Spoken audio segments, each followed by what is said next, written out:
What's up guys, Sal here. So up until now, the Galaxy Note 20 Ultra was the fastest phone on the planet as far as opening apps and games and speed tests are concerned. The latest iPhone 12 models have a better 5nm A14 Bionic processor compared to the 7nm chip on the Note 20 Ultra, and it was expected that the iPhone 12 Pro will outclass the 7nm Android phones in raw performance, and that's exactly what we are seeing in the latest video of Phonebuff. For those unaware, Phonebuff does these speed tests where he uses robots to measure how long it takes each phone to open a series of apps. Each smartphone opens the same series of apps including Facebook, Camera app, Microsoft apps, Adobe Rush, games and more. He also measures the RAM management, how well the smartphones are able to keep apps running in the background. So it gives a good idea of how these smartphones are going to perform in day-to-day life, because what we want from phones is to load the apps as fast as possible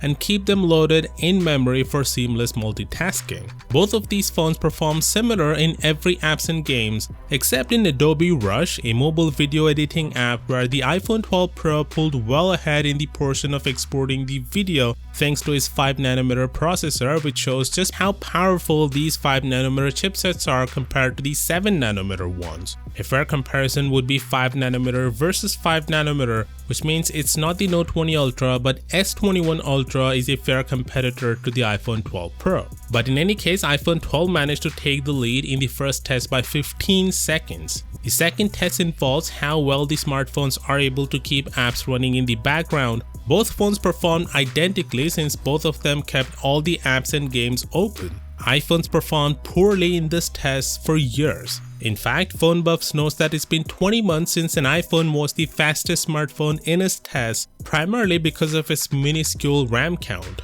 But that changed with the iPhone 12 Pro, as it has 6GB of RAM instead of 4 on its predecessor. And as you can see, it does make a big difference. One thing noteworthy in these tests, which something Phonebuff should consider in its future tests, is that while closing an app via a swipe gesture, it takes double swipes for Android while it takes only one for iOS, as you can see here. And as a result, it takes a bit longer for Android phones to close the app, which adds up in the total time. I mean, iPhone 12 Pro was 15 seconds faster than the Note 20 Ultra in the first test and 3 seconds faster in the second test. If it wasn't for those double swipes, the Note 20 Ultra would have performed identically to the 12 Pro in the second test, and the gap would be narrower in the first test. I know it's a feature of Android which Phonebuff doesn't have any control over, but it's something I guess you should know about. It's also worth mentioning that these speed tests hardly matter in today's world, where chipsets have gone so powerful that you'll hardly notice the difference even side by side,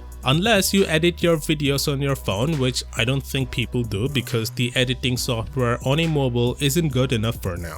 In any case, let me know what you think about this down in the comments, and as always, I'll see you tomorrow. Peace out.